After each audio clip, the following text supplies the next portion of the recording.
Welcome to Applied Personality Lab, the place where personality meets real life. I'm Daniel Speiss, creator of the Prism Dynamics Model. We use standards-aligned methods to read your core pattern, how it changes under pressure, and the language to explain it. Then we turn that into habits you can use this week or in life in general. If you're new here, follow so you never miss Sunday's drops, and take the Prism assessment at prismpersonality.com/assessment to see your own profile and deeper metrics on you. I'm excited to do the first ever podcast for the Applied Personality Lab podcast. Before we get into the podcast, I wanted to thank everybody for joining. For those who are new and reoccurring followers of the model, it is a very relatively new model that I have created. It is a standalone model that is following the footsteps of Jung and many other famous front runners in the psychology space. So the work that I'm doing is really going to, it's designed in nature to bring the breadth of dynamics out of these, psychological models and to really move psychology into a new frontier of tracking behavior and utility when it comes to understanding ourselves and others. And I think the work that I'm doing is really going to provide a lot of value in the personal development marketplace. And so, I'm excited to do this podcast. I'm excited to, bring insights to all of you. And, I think there's a lot of individuals who have their own podcasts like Huberman, and there's just a lot of people that I listen to that I want to model a similar format, and it'll take shape in its own way. But without further ado, let's jump into let's just jump into this. We're going to talk in this podcast specifically about Prism Dynamics, the nature of the podcast going forward, and takeaways. There's going to be takeaways, within every podcast episode. And of course, this is primarily hosted on Spotify. So if you drop a comment, would appreciate any feedback that you have, for this podcast, like, follow, I don't know what you do on this thing, just, support however you can. If you like the content, if you don't, leave a comment message and we'll try to make it better for everybody. So you're not a 4-letter box. You're a living system. Why labels are a starting line, not a cage. Typically, personality models and theories have always been guided by their acronym systems, by their 4-letter, by their whatever acronyms they go by, whether it's MBTI and their ENFJ, INFJ, whatever it might be. You have Ocean, you have Socionics, who have a 3-letter acronym. You have Enneagram, which are their little numbers, and their sub-variations there. So you have all these acronyms. And so what people have always tried to do is they've always tried to bring life into these acronyms and bring life into these reports of their results, of their personality identity, right? And, I'm an INFJ. Okay. I'm an introvert, intuitive, healer, judger type, right? And trying to bring liveliness into these results. Here's the thing. The challenging part is these are starting points. The challenge here is from the time, if you observe the timeline of these models, there's not much current work that has been done. And when I say current work, I mean the originators, got to a certain milestone in the development, and they've kind of baton passed to whoever they whoever took on the ownership of these models, whoever supersedes the responsibility of these models. And like the Myers-Briggs company has taken it over and is kind of corporatized and has kind of created its own utility tool for organizations and for individuals. And Enneagram has done the same in its own way, and so has Big Five, right? And there's really like kind of a divide right now between the space, and there's a divide mostly because there's a divide of theorists, and there's a divide of what we have now in the current business and in general marketplace of where these models currently reside in terms of foundation and growth, right? So there hasn't been much development. There's been some research here and there, and I know of some folks who are doing more and more research on the neurological side, the neuroscience. Like I know Dario Nardi. I want to pronounce this right, Dario Nardi. He's doing a lot of brain scan activity when it comes to MBTI, and that's really cool work. But it's kind of slowed down, and so I want to get back to my point here: is that it's so popular. It's like populist culture to have the MBTI, kind of just taking over the land in terms of social sciences. And everybody wants to subscribe to an identity of these types, whether it is MBTI or Enneagram or socionics. And what's very common is you have individuals who they not only want to know their MBTI, they want to know their socionics, their Enneagram, their everything. They want this really awesome broken down report card. They want to know their diagnostics to such an advanced degree. They want to identify so much with who they are. And so why does this happen? Why are individuals doing this? And by the way, I'm in this boat.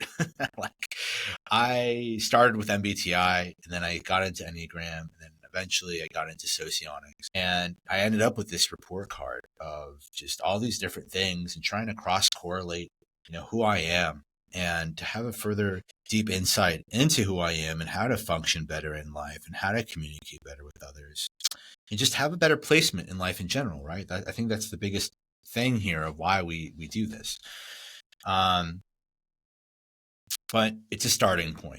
And the challenge here is most of these models, they don't have a sufficient and legitimate answer based off of their own model, right? In theory, they don't have a good, they don't have a way to go from static modeling to dynamic modeling, meaning, you have your report card. Okay, great. Well, how do I utilize this in my everyday life, right? And there's a static nature to these models, and it's overwhelming. And this is mostly because there hasn't been much work to these models to really bring it out of the staticness. So what do I mean by static? So what I mean by static modeling, right? I'm just essentially referring to, let's just say you take the MBTI. Let's just say you take an MBTI assessment, right? If you take an MBTI assessment, you're going to get your diagnostic report. You're going to get, inclinations and likelihoods and general assumptions based off of that profile that you got. So if you scored INFJ, they're not making specific, unique inferences on who you are and what your results specifically got. It's just this, you scored INFJ. This is what INFJs are like. And it's going to give you a very broad sense of what that profile can mean to you, right? And this is typically across the board. It's just in the moment what you've gotten, right? And so we want to go a step further here. We want to, hey, well, what does the dynamic nature of me look like? I got this profile, but how do I apply this profile? This is me in real life. And so whether it's Myers-Briggs or socionics or Enneagram, we want to breathe this into real world application and utility. So what can you expect from the podcast? Right, you're gonna expect me talking about the models. I'm going to talk about as many models as I possibly can, within reason. The philosophy behind them, maybe the nature, the history behind them, and practical habits that we can take away from them. What's valid and what's not valid. what's worth thinking and diving into and learning and getting educated from these models. But I'm also going to be speaking a lot about Prism Dynamics because that's what most of my current work is wrapped in, right? I'm doing a lot of work on bringing Prism Dynamics to the world and how we can become better humans and communicate better, connect better, do more meaningful work, and all with striving for scientific and evidence grade quality. So every episode is going to end with some kind of mini experiment or insight and takeaways for all of you listening.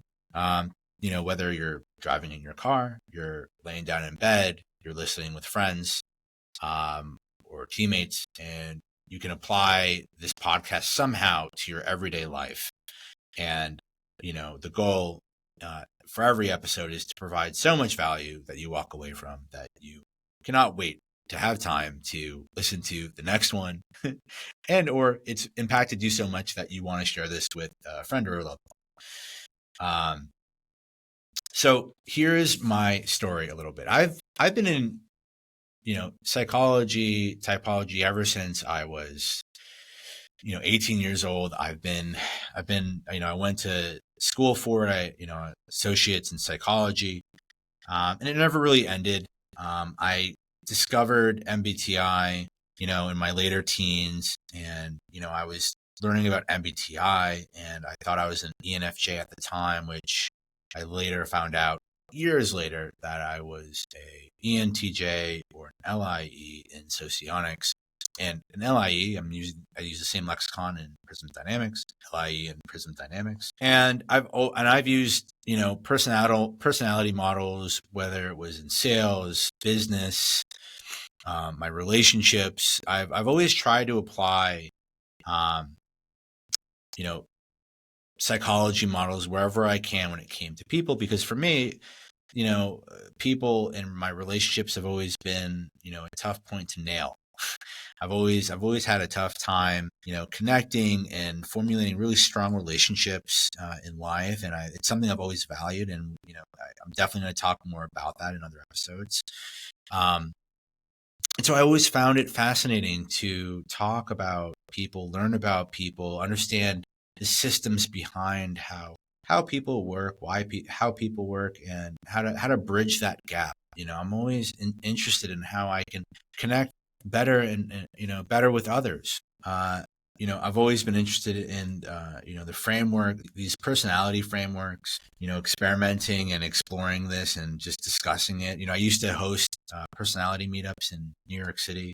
I was affiliated with MBTV, which years ago was just a YouTube channel where I talked about my own insights into MBTI.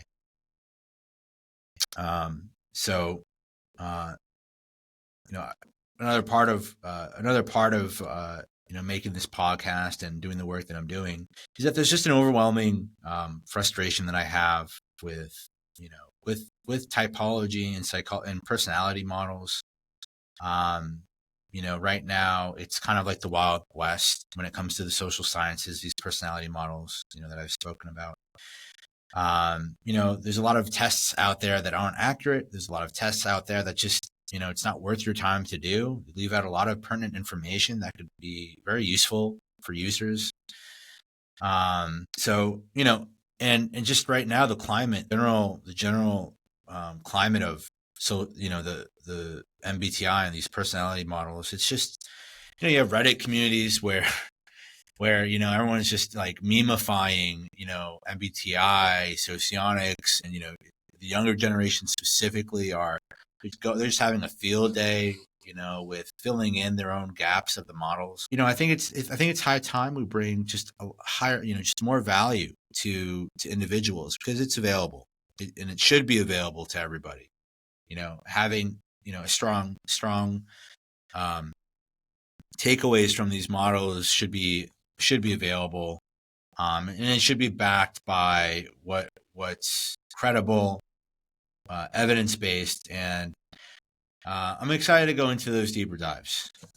So building Prism though, building Prism Dynamics, I essentially what I want to do is I want to bridge, theory to practicality. I want to bridge theory and what's just, out there in the esoteric, the esoteric land of just thinking about these theories and like what's actually real, and then proving what's actually real. And then once we prove what actually is going on between individuals and what works for us, like speaking for takeaways and insights that we can use in our everyday lives, right?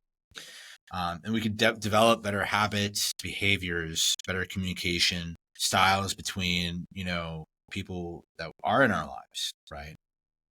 We should strive to become more than a report card. And I think it's totally fine to, identify with these results that we have, but I think we could go a level deeper. And so that's the kind of work that we'll be doing on the podcast, and that's the work that Prism Dynamics is going to be doing. So, I've said this before, I was alluding to this earlier, I want to talk about a little bit of landscape today. MBTI's massive impact. It's a simple language, yet it tends to freeze people in static types. Kind of spoken about this. Little guidance for change, right? As I've mentioned, the report cards, the reports, the diagnostic reports that they provide, they're not specific to the individual. Socionics is richer. It's a richer cognitive map. And I always kind of mention this, like MBTI is kind of like where you start. Socionics goes in a little bit deeper here, right? And, this is where you get to harness most of, more cognitive functions. This is where you get to see how all cognitive functions can potentially play out in someone's personality versus the MBTI's, core 4. It doesn't really go at all into all of these other elements that are, coincidentally missing in that model. So socionics brings more complexity, right? And there's valued and unvalued cognitive functions. It talks about all cognitive functions. Briefly goes into dimensionality, how each cognitive function has different strengths based off of each prototype of a profile. And you have Big Five, which is strong psychometrically. It has certain traits, and it's very light on cognitive process and relational dynamics. Big Five is not an archetype model, so it's a trait-based model, so it's going to be based off of traits. And the gap here is the dynamics, testable system that explains how you process information, how states shift expression, and how two people fit in real life, right? So the Big Five and MBTI and socionics, they're all great. And they all get to a certain place, but they're all kind of missing something. And that's like the dynamic nature where Prism Dynamics is trying to and going to fill in the gaps with evidence, with psychometrics, and with as much integrity as possible in terms of modeling. So Prism Dynamics in one pocket table model. What is it? So Prism has dynamic functions. It's not that we don't have static types. You have your 16 types, right? We track both strength and dimensionality of these information elements. So you know what's expert, strong, reliable, fragile, and how to work with each. Okay. I've begun to introduce Big Five traits because I personally I believe that the Big Five traits, as accurate as they are, they're missing the core type identity, right? So you have MBTI, you have socionics, you have like these archetype profiles, and then you have over on the other side here, you have you have Big Five, but it's missing the identity component. So you have traits that are identifying what you're embodying, but not how this is applicable to who you are as an individual, right? And so the goal here is I want to marry the Big Five, these traits, correlate the Big Five traits to these 16 profiles and the variations that we'll get to in a later podcast episode. And we want to speak to the dynamic. So the big 5 traits are going to speak to the breadth of these profile prototypes. The dimensionality, right, of these cognitive functions are going to vary because unlike these other models, I believe that the dimensionality is variable. It's, one prototype, one profile, one INFJ or one LIE can have different strengths and weaknesses, person to person, right? And we want to speak for that dynamically. So the big 5 manifests in a state overlay, whereas right now I'm measuring for neuroticism, and which represents an N positive or an N negative state when it comes to PRISM. And it explains, whether quickly for neuroticism, it explains why, whether you're in a calm versus a stressed state. So something that most people don't really think about is when you do take these assessments, when you do take, an MBTI or socionics assessment, you don't necessarily think about, well, what kind of state am I taking this assessment? Am I taking this assessment, in a stressed out state? Have I gotten sleep, not gotten sleep? Is my personality just generally, neuroticism calm, neuroticism stressed? And how does this factor into my assessment taking, right? So this is something that Prism Dynamics is accounting for. We're introducing a relational fit engine into Prism Dynamics. So, you have compatibility equals core alignment, regulation, supply demand, type drift, small trait nudges, and supportive stretch, and friction with tiny habits. So I'm going to go into some of these right now, and we'll speak about some of them on a different podcast episode. So relational fit is kind of where socionics left off with intertype relations. So intertype relations and relational fit is really the extension here, and it's what's going to bring more of a dynamic breadth into dyadic pairing. And so what I mean by that is, we all, when we look at our one-to-one relationships, right? You take any pairing, right? So I'll take mine, which is an LIE or an ENTJ, and I match it with an ESI. That's a relational fit pairing, right? Or an intertype relation, right? And so each pairing has its own unique combination and its unique identifier to what that relationship would look like one-to-one, right? And so within this relational fit, that goes beyond where intertype relations leaves off. We're factoring core alignment. We're factoring in the subgroups that these profiles are affiliated with. Regulation, right? How this pairing is going to regulate with one another. Supply demand index and coverage, right?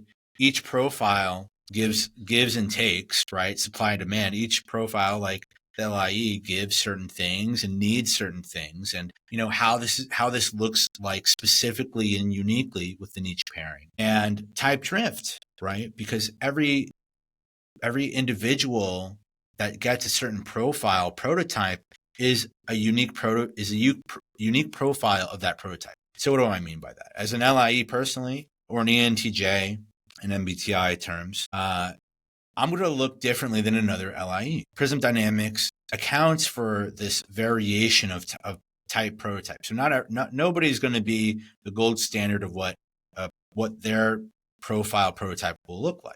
Okay, and so we're going to introduce something called type drift. And so type drift is essentially speaking for the offset, the orientations of which you drift away from what your core type prototype is. So you're your type, and let's just say I'm an LIE and I'm in a pragmatic group. I'm in the pragmatist group, right? And I might have just a general, because of my upbringing, my environment, whatever you want to subscribe it to, I lean to another, whether it be another core alignment group, another subgroup, or value set group. And we're going to talk about, it's going to solve for and cover type drift and how you move away from your core type. And you're still the core type. You're still, you're still this identified profile, right? I'm still an LIE, but sometimes I drift away into different modes depending on different contexts, right? Whether it be in stress, performative, or flow, right? If I'm in flow, I'm going to be more of who I am, right? And in a better way. If I'm in performance mode, I might drift to a different subcategory of a subgroup, like Delta, or another subgroup that's close in values, right? So type drift accounts for how there's variation here, and how does this fit into relational fit, where, well, we're going a step further with how two people get along and what that dynamic looks like through compatibility, through core alignment, the subgroup, the sub value group, through regulation, through supply demand, through how we uniquely just drift away in different contexts, right? How the traits play a part here, right? And so when you factor all these in, it creates a very unique profile of two individuals coming together. And this would explain why, some individuals may work well together and some may not. So let's move along here, because I'm going pretty deep into relational fit and how, some different components of Prism Dynamics and why it's different. But how is Prism different from MBTI, Socionics, and Enneagram? So there's actionable dimensionality, right? So if we think about our strengths and weaknesses, right? Each individual has, information elements or, cognitive functions that are stronger and weaker, right? And so actionable dimensionality, clear guidance by function level. So there's up to 4-dimensional strengths, from 1 dimension all the way to four dimensions. And these map directly to work tactics, lead, primary, routine, scaffold. So, these different dimensions, have different strengths and utility, and also limited scope. And, we'll talk about that again in a different episode. But, in Prism, not only do you have dimensionality to your information elements, but you can also work on them. You can train them to be stronger. Whereas in MBTI, first of all, MBTI does not talk about dimensionality, strengths of functions. Socionics does, but they're static. Prism Dynamics says, yes, you can. You can work on them. They're trainable, and they're trainable within different contexts. And there's going to be different ways in how you could do this. Again, speak about it on a different episode, but so there's a little bit more dynamic nature and vibrancy to the dimensions here. State-aware recommendations. So, your playbooks for, as of right now, neuroticism, and how this plays a part in your profile. Relational fit, right? Which is a huge extension from where Socionics left off, and how it explains for not just putting a Band-Aid on dichotomies and intertype relations, but really solving for, a deeper nuance, from what was nuance in relationships to a much deeper dive on the dyadic pairing of two individuals and what that profile looks like, expressed not only just with supply, demand, and all those, all those other things I mentioned before, but through 5 lanes: structure, care, energy, timing, and meaning. Plus you have the state and the drift and these other things. So you have seat-based dimensions, right? Calibrated 2-2-2-2. Seat models across types with isotonic confidence, keeps results interpretable and comparable, right? And so essentially what I mean by seat-based dimensions is every profile, every prototype of Prism Dynamics, there should be certain dimensional strengths, from 1 to 4 for each profile specifically. Long form instrument, right? So Prism Dynamics, unlike these other assessments that you might take, as of right now, it's got 248 items, 248 questions that it asks. And within these 248 questions, there are a multitude of different scoring functions and tracking for biases. Like to give you an example, right? Like we track for desirability bias, right? Like some individuals might desire certain functions versus others. So we account for in our calculations desirability bias, stress bias, sleep deprivation bias. Like so we account for a lot of biases. So there's just a lot across the board that we're accounting for. There's a lot of calculations that just within each of these different segments of items that we're tracking across different segments, segment pairings. And, I can get into a lot more of that maybe at a different time, but just in general, in short, there's, as of right now, 248 items, 25 to 35 minutes long for this assessment.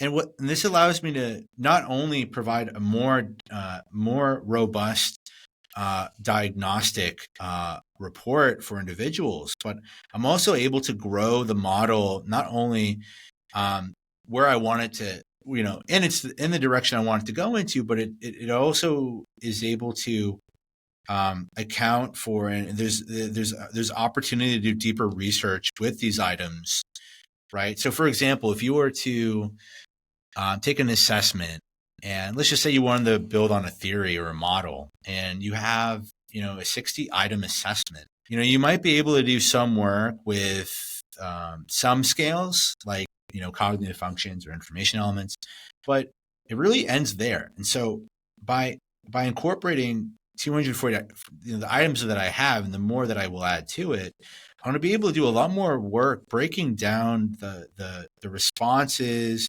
connecting the dots, really ironing out the hypotheses that I have, and either explaining away, disproving, or proving, these hypotheses that I have. And I'm already seeing some really good promise. And again, we can talk about that, more. I'm going to keep broken record here. There's just so much to talk about.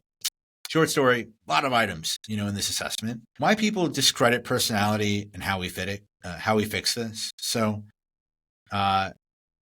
typically, personality models are static boxing and overclaiming. So we replace this with developmental state-aware profiles and explicit confidence bands. So we're going to tell you how confident we are, the fit score. We're going to tell you all these KPIs up front that you should know as a user, because the thing is, it's very dangerous to subscribe your identity to, based off an assessment that isn't going to be thorough. And let alone if it's got any kind of standards that it may or may not be following.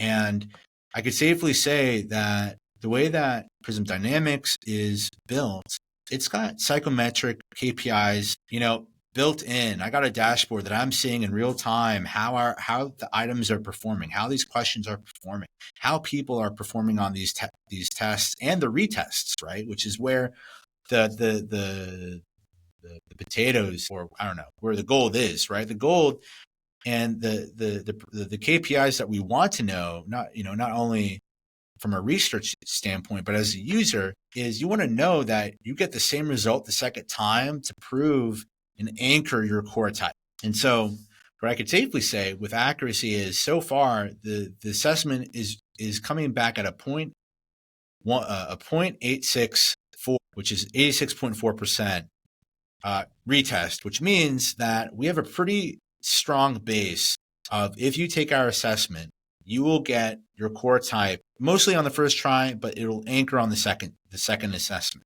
the second test. And that's very good, because that right away, one, makes the assessment, it makes the model very internally consistent, and it's already proving its way. So like I was saying earlier, static boxing and overclaiming, we replace with developmental state aware profiles and explicit confidence bands. Weak psychometrics in popular tests.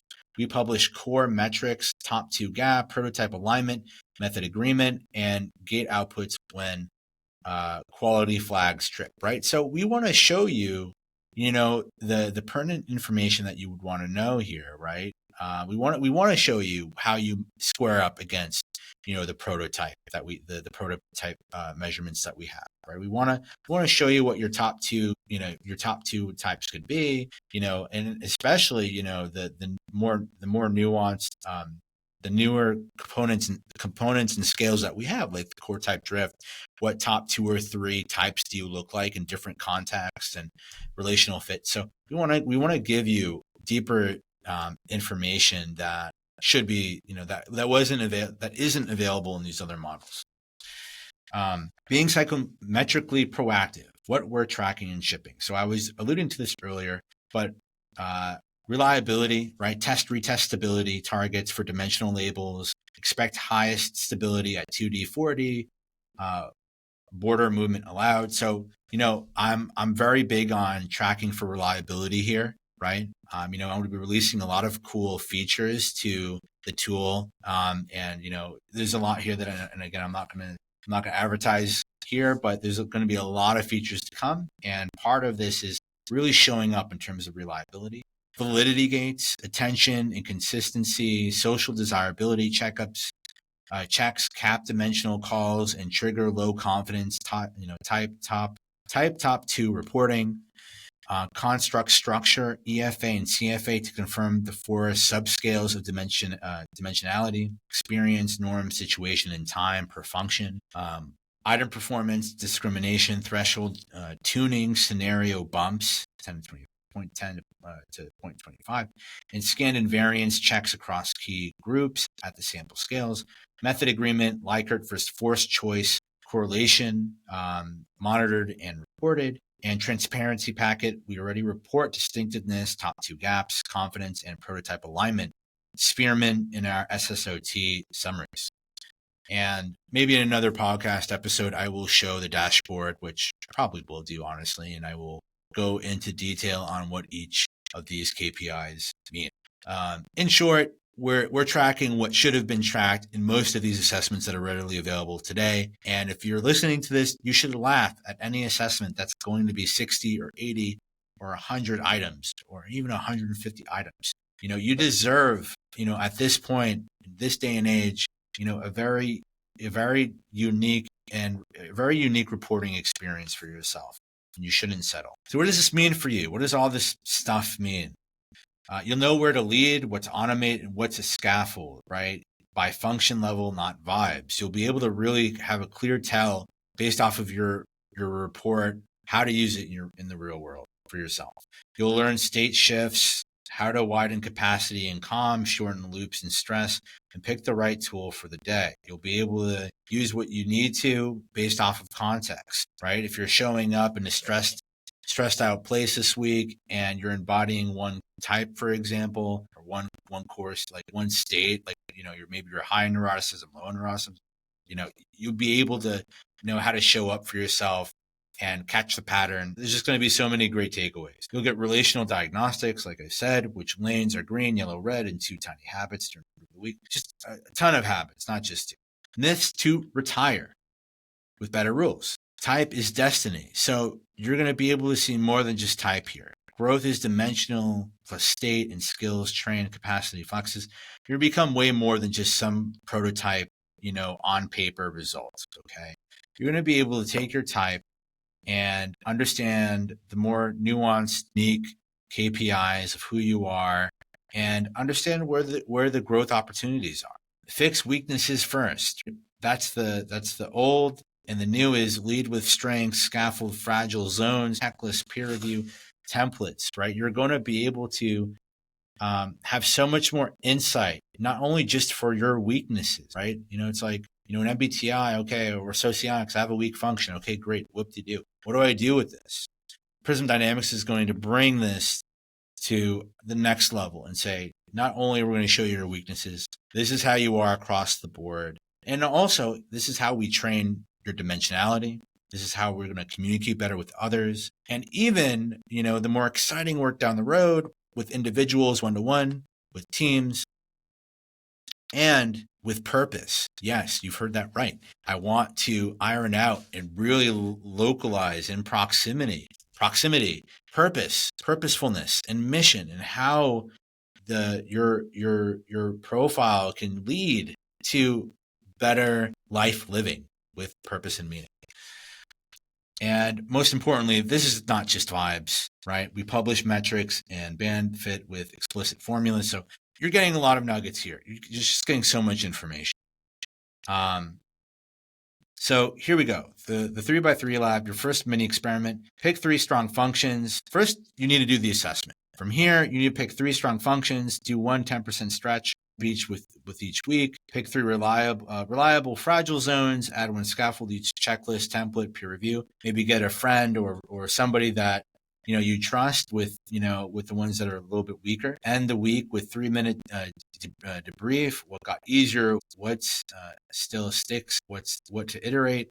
Here's the thing, right? And I'm going to go off the rail. I'm going to go off the line here. When it comes to getting your assessment, the first thing that I would do is once you take your assessment, you get your result. Really, and again, I'm a total advocate for bringing this to your AI, your ChatGPT. Document. In the Prism Dynamics on the website, you're already logging all your results are saved. You can always reference them, download them, track your development. You need to take the assessment and then retake it post 30 days. It will not allow you to take it after 30 days. But from here, you take the result and you look at your dimensionality strengths and weaknesses, what's unique, what's suppressed, and you do an inquiry with yourself. Maybe journal or notate. Notice how you're using these elements in your everyday life or how you're not, your attitudes of these elements, and more importantly, who around you is influencing who you are and their attitudes of your profile, what they think of your profile, and what you value and what you don't value. And yes, practice your strengths. And I would always recommend for the one-dimensional and two-dimensional elements, get support. Find the badasses who demonstrate these and link up with them. And I want to talk more about how to train these dimensions, later podcast episode. Find champions of the lower dimensions and mentor and be and help others, who need help in what you're great at. And also, look at these dimensions and look at your profile and look at patterns and just what, how you're living week to week and month to month, and look at the patterns that you're exhibiting in your own life as it makes sense to your core type, and start this journey and breaking down where there might be room for growth. So I'm very tired. It's been a while talking about this. I appreciate you sticking along for as long as you have. If you have, this is the first of many podcast episodes, and I'm excited to do more of these and to do a deeper breakdown of all these things. And again, I know I'm overwhelming you with a ton of information here, guys. I'm excited to do more, and I will have, guests on the podcast. I will do deeper dives on all these different elements. If you can, like and subscribe to the podcast, give your feedback in the comments section on whatever platform you're listening to. Take the assessment on prismpersonality.com. Reach out if you have any questions. I'm not in some, out of reach place. I am looking for as much feedback as possible, and I'm looking to collaborate with folks and individuals as of right now. I am busy working on these features that are coming out soon. And I hope to have you guys along for the ride. I hope this was meaningful and that you found some value in this podcast episode. More to come. Talk to you soon.